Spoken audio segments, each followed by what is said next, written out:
Musbah kami haturkan.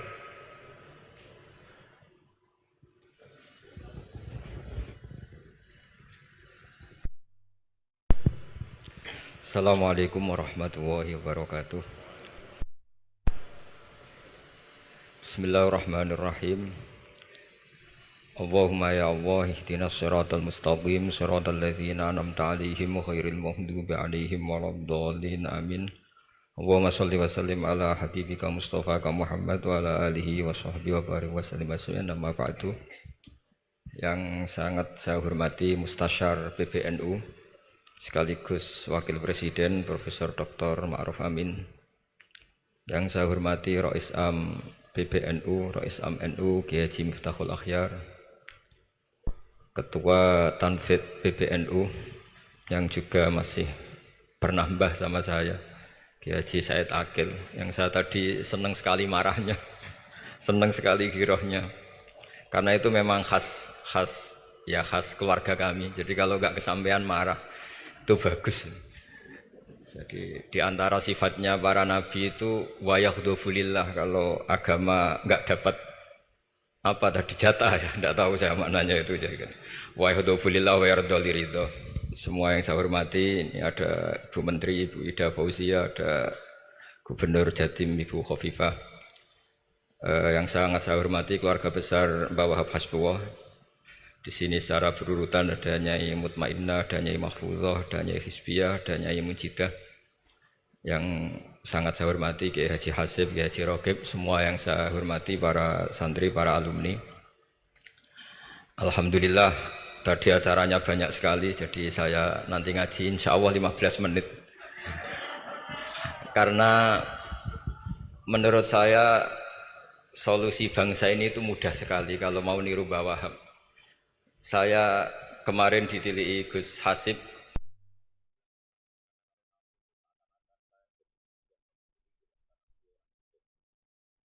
kemudian beberapa hari dikasih paketan beliau tentang Mbah Wahab, buku dari beliau tentang Mbah Wahab. Tapi sebetulnya saya tahu banyak tentang Mbah Wahab tanpa buku itu, karena Mbah Maimun guru saya juga bapak saya Kiai Haji Nur Salim sering cerita.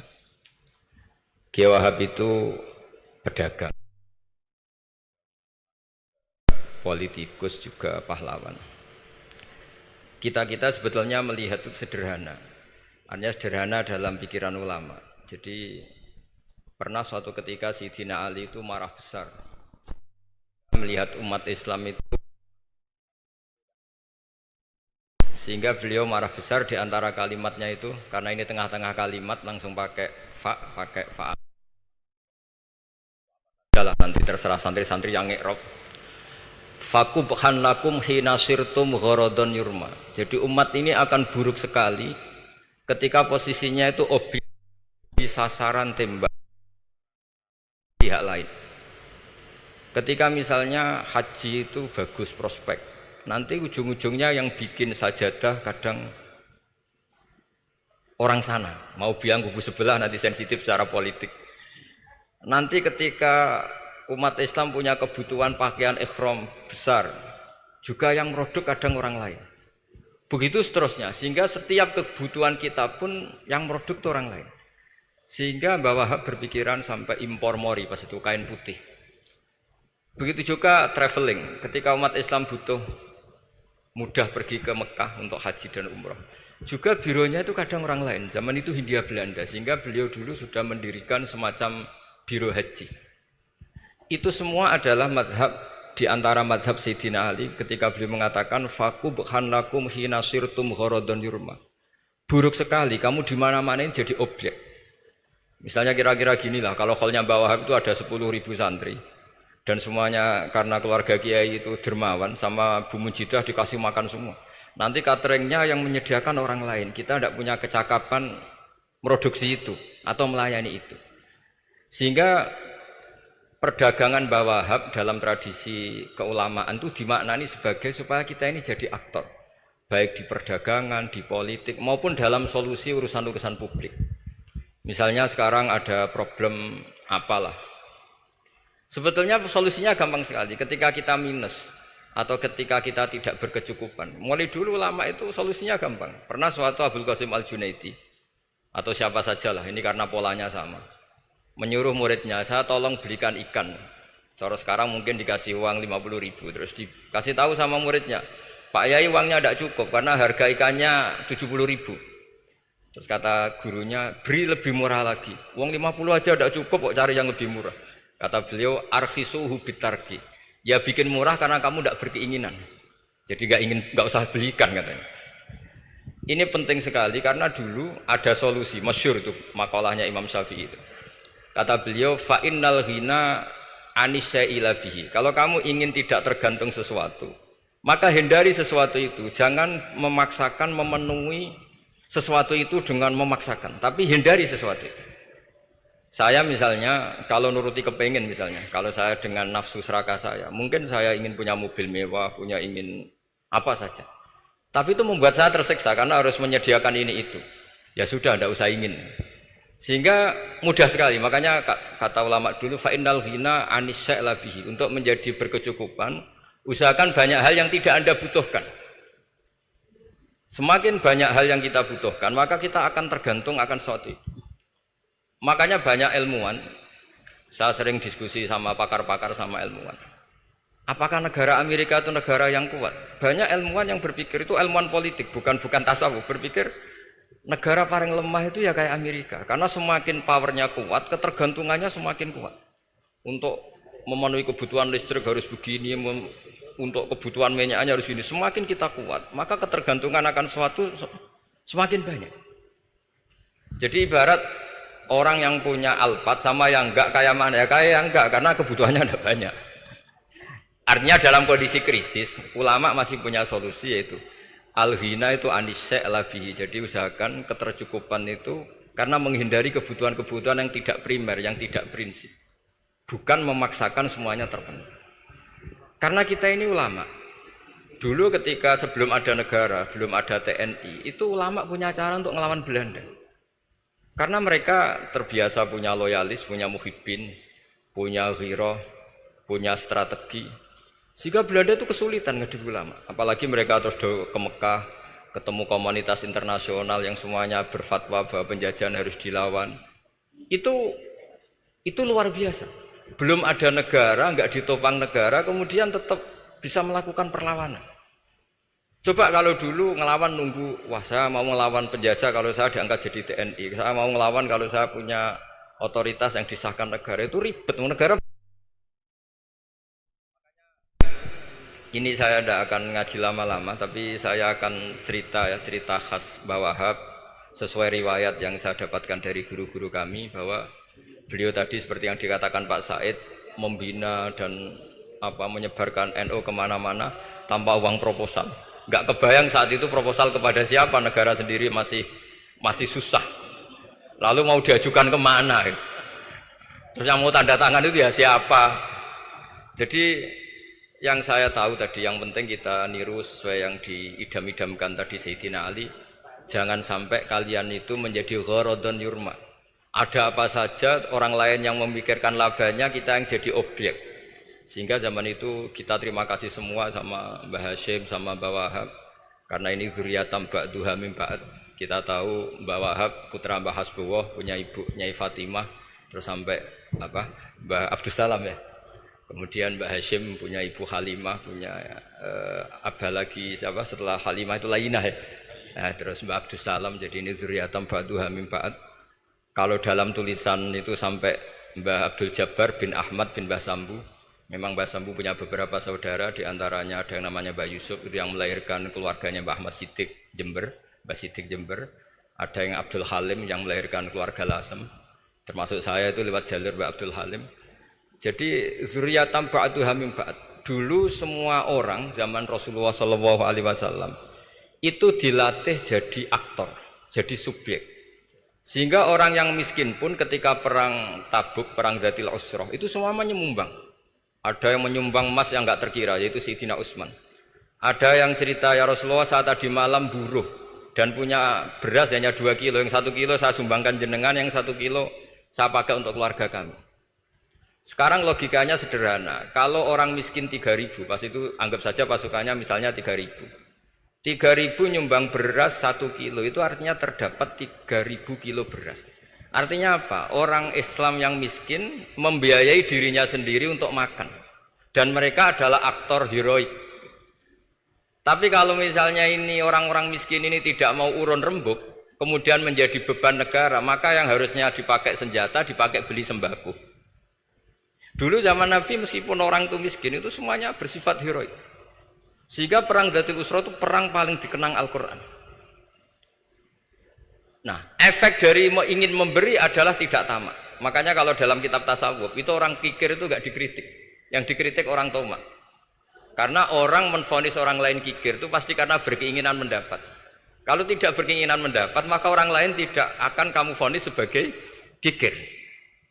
Andai kan kita semua ingin memberi sumbangan kepada Indonesia, maka kita tidak akan menvonis pemerintahan kita tidak becus ngurmat kita. Meskipun pemerintah tentu berkewajiban ngurmat orang-orang miskin itu tentu.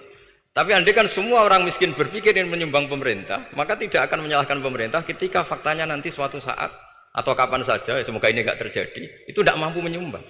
Karena masyarakat kepikirannya memberi, bukan mendapat. Ini solusi-solusi yang diajarkan Rasulullah SAW yang disebut al-yadul ulya khairum minal yadis sufla. Jadi bahwa posisi memberi jauh lebih baik ketimbang posisi menerima. Sehingga ketika Allah mensifati orang baik itu siapa? Allah mensifatinya sederhana. Wa mimma razaqnahum yunfikun. Orang yang kepinginannya itu yang memberi. Itu dulu zaman Nabi pas perang Khandaq, pas perang Tabuk, pas beberapa perang. Itu orang yang paling miskin pun turun. Sampai orang-orang munafik mencibir, innallaha ta'ala la ghaniyun an shadaqati hadza. Allah tidak butuh sedekah hanya 1 kilo. Tapi coba efeknya dari sedekah 1 kilo itu tadi, misalnya orang miskin yang perang 3.000, itu semuanya memakan uangnya sendiri setidaknya enggak jadi beban negara. Terus mentalnya itu patriotik. Dari mental patriotik itu ketemu Belanda kayak apa, mereka bisa makan apa saja. Mulai ares gedang, mulai apa saja, yang penting halal. Karena mentalnya dari awal heroik. Tapi andikan mereka mentalnya tomak mungkin sudah mati karena wah nunggu negara ngasih makan, proposal dulu sedang mati. Tapi orang dulu enggak, karena heroik inginnya memberi sehingga bisa mendapatkan solusinya sendiri. Ini solusi yang saya tawarkan sebetulnya ini mudawwan. Artinya mudawwan itu ada di beberapa kitab, lihat di beberapa tafsir istilah perang Dzatul Usra, perang Tabuk atau perang apa saja itu memang zaman itu susah sekali. Itu menjadi solusi utama adalah setiap orang ingin bermental patriotik. Nah, kalau sudah orang bermental patriotik itu gampang, ukur apa saja itu gampang. Karena tadi dari 3.000 atau 1.000 atau apa saja pasukan sampai ada yang urun tadi beras 1 kilo. Tapi 1 kilo itu menjadi satu watak, satu karakter bahwa bangsa ini inginnya memberi sama negara. Sehingga negara ini mudah merdeka. Coba kalau semua orang miskin zaman itu bermental ingin mendapat, ribut proposal, nyalahkan ini, enggak didata miskin tersinggung, kan capek. Jadi ini memang zaman akhir ya agak aneh, orang enggak didata miskin itu tersinggung. Kalau besanan nyari yang kaya, tapi kalau ada sumbangan nyari sebagai yang miskin. Jadi kalau tanya solusi khas ulama, kita belajar dari perang Dzatul Usra. Itu orang yang miskin semuanya urun. Nah barokahnya urun itu kemudian mereka bermental patriotik. Barokahnya patriotik, yang kaya, yang miskin, yang pinter semuanya berkontribusi untuk menyumbang negara. Akhirnya negara ini bisa merdeka sebelum terbentuk TNI, sebelum terbentuk Polri. Karena tadi keinginan memberi, keinginan patriotik. Sehingga cerita buyut-buyut saya ketika Belanda atau apa Jepang itu yang dicari di geladak saya itu ya kitab. Karena kitab ini dianggap sumber inspirasi mereka melawan Belanda. Dulu kita tahu masyarakat kita itu kalau ngerti Belanda itu dipanggil Doro, wis penjajah jadi diundang Doro. Itu kan terlalu dulu. Sehingga orang Arab itu kadang agak dengan tanda kutip mencibir kita kalau bahasakan negara jajahan itu mustakmarin. Negara yang perlu rame karena cara berpikir masih terbelakang. Wong penjajah kok dipanggil Doro. Terus ketika beberapa kiai melihat Belanda baik karena di alun-alun dikasih masjid gini-gini sudah tidak berotak karena anggap Hindia Belanda itu baik. Baru ketika era beberapa ulama ada Mbah Hashim, ada Mbah Hasbuh, tadi kata beliau Dwi Tunggal tadi. Terus ada fatwa resolusi jihad. Sehingga mereka baru sadar bahwa Belanda itu ancaman. Kayak apa pentingnya ilmu, kayak apa pentingnya fikih. Karena di fikih jelas jihad untuk melawan penjajah itu fardu kifayah. Tapi jika musuh kadung ada di kita, maka itu fardu ain. Tidak lagi ada prasyarat harus lelaki, harus merdeka, enggak, perempuan pun harus terlibat. Jika kita punya pahlawan kayak Cut Nyadin, beberapa daerah Kartini, itu ada di khazanah kitab-kitab fikih kita. Jadi kita tidak pernah kehilangan khazanah untuk menjawab muskilatus zaman, untuk menjawab problem-problem zaman. Tapi yang penting kita selalu ngaji, selalu belajar. Saya adalah orang yang sebetulnya tidak pernah ingin terkenal karena saya itu suka belajar. Cuma saya bikin pengecualian, mau diundang kalau pernah sepuh. Ternyata yang pernah sepuh itu banyak.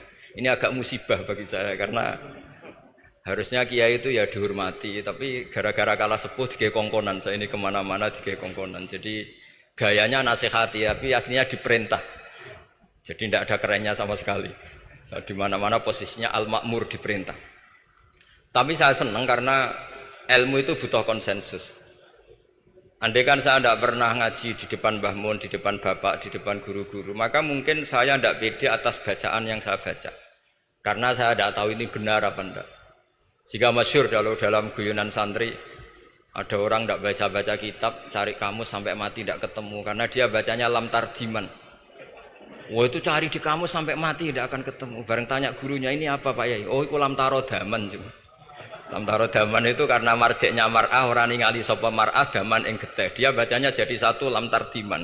Dicari di kamus ya sampai mati tidak akan ketemu. Makanya di guyonan-guyonan pesantren itu banyak katanya ada cerita orang mati karena satu titik. Jadi gurunya baca habbatun sauda dawaun min kulli da. Jadi dia kitabnya kelebihan apa? Titik. Jadi kelebihan titik dia bacanya itu hayatun sauda dawaun min kulli da. Nyari ular hitam, kobra, dipatuk mati. Padahal sesuai resep kitabnya, karena kitabnya dia kelebihan titik hayatun sauda, artinya maknanya ular hitam. Sementara tagnya mestinya habbatun sauda. Jadi kenaifan-kenaifan begini itu harus kita dandani, karena yang bisa, kata Pak Said tadi, yang bisa itu kita. Cari kebenaran dari mana? Kita itu ya pokoknya ulama lah. Tidak harus NU, tidak harus Muhammadiyah, pokoknya ulama. Yang wasatiyah. Itu nanti terus gimana? Yang wasatiyah itu kayak apa? Tapi jelas ulama. Karena dulu zaman, kalau kita fair secara sejarah dulu ya Mbah Wahab ya dekat Mas Mansur, dulu Mbah Hashim ngaji sama Mbah Ahmad Dahlan, sama-sama di Mbah Soleh Darat, ketika di Mekah ya sama-sama ngaji di Syekh Khotim Minangkabau. Jadi kalau era beliau itu ya memang dulu perbedaan itu nggak ada masalah. Karena perbedaan itu bawaan visi ya. Saya belajar usul fikih di antara yang diceritakan di buku-buku Mbah Wahab. Beliau itu ahli usul fikih. Sementara Ki Bisri itu suka fikih mateng.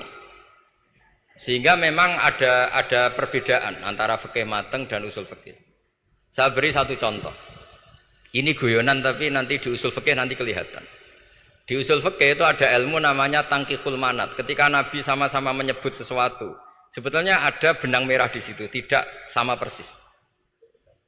Misalnya begini, Ja'a A'rabiyun ila Rasulillah sallallahu alaihi wasallam. Faqala ya Rasulullah ahlaktu. Wa ma ahlaka qal waqatu imraati fi nahari Ramadan. Ya Rasulullah, saya ini orang yang rusak karena saya berhubungan intim dengan istri saya di ketika Ramadan.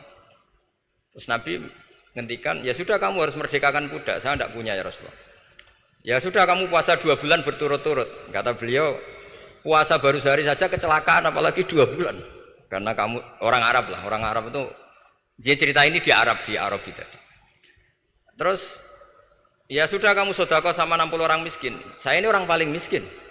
Susah kan menghadapi orang miskin seperti ini itu. Nah, pertanyaannya secara usul fikih, menurut mazhab Syafi'i, sanksi berat itu hanya untuk yang berhubungan suami istri. Sehingga kalau membatalkannya pakai rokok, pakai minum, pakai makan, tidak kena sanksi seberat itu. Masuk akal kan, karena memang hubungan suami istri dalam banyak hal, misalnya haji, itu ifsad, yang benar-benar ifsad, bisa merusak haji secara total. Tapi menurut Imam Malik, pikiran Imam Syafi'i itu dianggap aneh. Loh ini hubungan suami istri itu statusnya mubah, sesuatu yang boleh. Maka semua hal yang boleh tapi merusak kehormatan Ramadan, maka ketentuannya sama. Yaitu misalnya nggak sakit, nggak apa, pagi-pagi nyate. Wah itu kan melecehkan Ramadan, nggak sakit, nggak apa, kok pagi-pagi nyate. Perlu dicatat karena hubungan suami istri itu sesuatu yang boleh. Berarti kalau yang boleh merusak Ramadan hukumannya berat, makan yang statusnya boleh juga hukumannya berat. Itu dulu bapak saya ketika bikin analogi itu mau cerita sederhana gini. Hak di ono santri ya goblok, kandhanane angel. Istrinya lapor ke kiainya. Pak Yai, santri jenengan kalau sama istri sering mukul itu nabok pakai tangan. Santrinya dipanggil kan alumni, kamu jangan sering mukul istri kamu gini-gini. Iya Pak Yai, njeh. Suatu saat 2 minggu istrinya lapor lagi, sekarang tidak nabok Pak Yai, nyaduk. Karena yang dilarang hanya nabok. Dipanggil kiai, lo kamu katanya masih sering nyaduk istri kamu. Yang dilarang kan mukul, sekarang nyaduk. Kapan-kapan meludahi. Nah, artinya di usul fikih dijelaskan bahwa makna haramnya naboi adalah hurmatul idza, haramnya menyakiti. Maka nyaduk sama, meludahi sama, menerlantarkan sama. Itu dulu bahwa ahlinya bikin usul fikih seperti itu. Sehingga misalnya amar ma'ruf nahi mungkar ketika beliau ditanya, apakah perlu ikut kabinet gotong royong? Tapi di situ banyak kelompok yang mungkin NU tidak cocok. Pikirannya kayak harus ikut, justru ikut benahi dari dalam. Meskipun dari ikut itu bahwa Wahab nyun sewu yang alami fitnah yang macam-macam dituduh karena zaman itu nasakom. Tapi itu beliau santai saja. Tapi zaman itu memang itu sah karena zaman itu belum dibubarkan. Jadi yang dialami bawah ini luar biasa. Semuanya harus jadi pelajaran bagi kita. Makanya jangan pernah meninggalkan ilmu yang bernama usul fikih. Karena fikih yang mateng itu cara basa Jawa ini akan kehilangan stok teks. Misalnya Nabi sedekah pakai kurma atau pakai apa makanan pokok. Itu hadisnya itu kurma sama Imam Syafi'i diganti kutu ahli baladi, yaitu makanan pokok dari negara. Sehingga kita tidak bisa mentang-mentang Nabi sedekahnya pakai kurma terus kita orang miskin kita kasih kurma. Bisa linu tuh nih kalau makan kurma orang Indonesia itu. Karena yang penting itu kutu ahlil balad bukan kurma. Bukan mentang-mentang Nabi sholat di Mekah Medina kalau ingin persis sunnah Rasul sholatnya harus di Mekah Medina. Kalau di Indonesia Nabi tidak pernah sholat di Indonesia. Sunnah Rasul sholatnya di Mekah Medina. Bisa ada orang sholat kalau gitu. Jadi ada ilmu yang namanya tangkihul manat. Yang harus ditiru itu sisi mananya. Nah dalam konteks Arabi tadi terus kemudian ada dibuang. Ja'a Arabion, kata Arabi itu dibuang. Datang orang Bedui. Mbok orang kota pun kalau punya kesalahan yang sama hukumannya juga sama. Maka kata Arabi dibuang. Nah menurut Imam Malik kata jima hubungan suami istri juga dibuang. Digenti membatalkan puasa dengan apa saja yang tanpa udzur syarat. Jadi ini kealiman kiai-kiai Indonesia dulu itu. Misalnya kentong, dulu meskipun ada yang bilang bid'ah, kentong itu bid'ah karena mirip orang Nasrani. Orang Nasrani itu bentuk kentongnya di kelenteng itu tidak seperti kentong kita.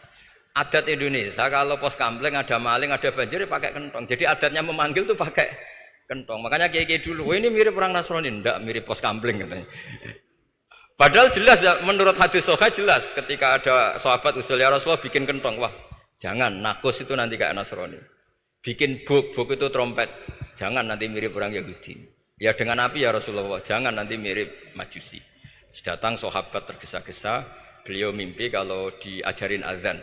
Azan itu maknanya al-ilam, memberi maklumat waktu sholat. Akhirnya ada azan. Kemudian ulama Indonesia dulu Mbah Hashim sama Kiai Fakih Mas Kumambang yang satu anti kentong, yang satu pro kentong. Itu dulu ya saling menghormati nggak masalah. Karena fikih itu sekali khilaf itu mirip-mirip. Tadi Pak saya Takil nyinggung Palestina. Saya pernah ke Palestina. Itu banyak ulama Mesir yang mengharamkan orang datang ke Yerusalem, ke Masjid Aqsa. Karena mau tidak mau harus dapat visa Israel, berarti ngaku eksistensi Israel. Karena dianggap mengaku eksistensi Israel maka hukumnya haram. Tapi saya pernah ketemu Imam Masjid Aqsa. Beliau bilang begini, Pak Bahak, kalau orang Islam dari seluruh dunia tidak datang ke kami, maka eksistensi kami dianggap diabaikan oleh komunitas internasional. Dan itu dengan mudahnya Israel mencaplok kita. Sehingga separuh ulama Mesir juga mewajibkan yang mampu harus ke sana. Dengan cara itu Aqsa aman karena masih diperhatikan ulama atau komunitas internasional. Yang satu cara pandang ke sana berarti ngaku eksistensi Israel karena ada visa Israel. Yang satu bilang harus ke sana, dengan itu eksistensi Masjid Aqsa terjaga karena masih diperhatikan ulama atau komunitas Jadi di mana-mana khilaf itu ya seperti itu. Tapi alhamdulillah di kita itu khilaf itu biasa. Sehingga zaman kita mondok, saya itu pernah pengalaman buruk sekali saya ketika jadi Rois Musyawarah Fathul Mu'in. Itu ada pertanyaan gini Gus Hasib. Saya tanya gini sama orang. Gus, soft paling utama itu yang nomor berapa? Nomor 1 kata saya. Yang kedua, yang soft berikutnya, iya yang berikutnya. Kalau sudah tahu soft terbaik itu yang nomor 1, kenapa masjid gak dipakai memanjang selatan utara? Biar semuanya nomor 1. Selagi masjid itu memanjang barat timur, pasti ada soft 1, 2, 3. Itu kan kurang ajar betul. Jadi supaya orang soft 1 semua ya tinggal desain masjidnya, yaitu memanjang utara selatan. Selagi masih memanjang barat timur, pasti soft 2, 3. Terus saya kebalik tanya. Lalu setelah begitu yang paling afdol siapa? Yang sisi kanannya imam. Ya sudah imamnya dipojokkan pol selatan, biar semuanya dari pol kanan. Nanti ada masalah lagi, yang paling afdol siapa? Yang paling dekat imam. Yus kono kerubutu imam kan gitu. Jadi kalau nuruti fikih itu ya memang ilmu logika. Sehingga banyak orang jadi wali itu dari hasil ijtihadnya. Ada orang jadi wali karena sering sholat di shaf awal. Tapi ada wali pesaingnya justru jadi wali karena kalau sholat di belakang. Tapi tetap wali. Suatu saat dua wali ini ketemu. Loh, kamu kok wali? Padahal kalau sholat paling belakang. Saya tuh malu sama Allah. Kok kayak sok suci ya gue ngarep gitu. Jadi wali karena adab bukan karena males loh. Saya itu gak pede. Saya saja kok sholat di depan. Maksudnya kok kepedean itu. Tapi tentu secara syariat tetap baik yang di depan ini. Saya bukan bela yang. Kenapa saya cerita bela yang belakang? Karena yang bela jarang gitu. Makanya saya. Dan kebetulan saya kalau sholat ya sering di soft belakang. Tapi ini saya cerita betapa logika fikih itu khazanahnya banyak dan luas. Dan kita bicara usul fikih itu biasa. Kita belajar sama beberapa ulama. Saya berkali-kali cerita di mana-mana. Muhammad bin Hasan Asy-Syaibani itu mewajibkan ulama kaya. Dan beliau kalau ngitung duit itu di kamar tamu, di ruang tamu. Sehingga santri ora kepikiran nyalami template. Kan cara wong Jawa kan meliting ngitung duit kok di ruang tamu. Tapi ternyata alasannya beliau masuk akal. Ben santri ku roh nak kiye di duit. Jadi ra perlu kepikiran nyumbang gula. Ya masuk akal. Tapi yang nyimpen duit ya masuk akal, wong duit kok dipamer-pamerno. Tapi yang pamer nggih monggo nak niate ben wong liya ndak perlu berempati, gak perlu sakit. Jika gak perlu didata dapat BLT mergo duit ditakok. Ya itu semuanya istihad. Wassalamualaikum warahmatullahi wabarakatuh.